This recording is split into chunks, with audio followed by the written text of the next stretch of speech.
Welcome to the Rim Brake Rodeo. We hope this video helps. You start by making safe access to the brake, park level, set parking brake, and chock the opposite wheel.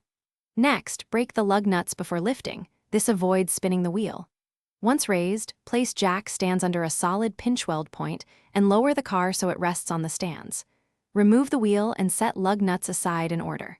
This immediate access step lets you reach the caliper and pads without strain and ensures safety as you continue.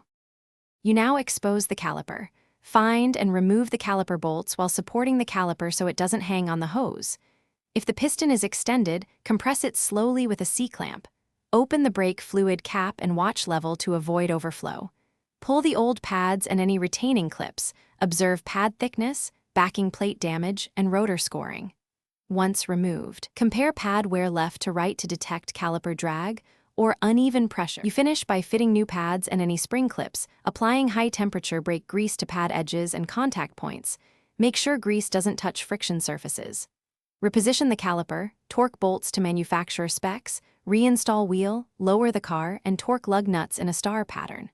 Once done, pump the brake pedal until firm, test drive slowly to bed pads, and make a final check.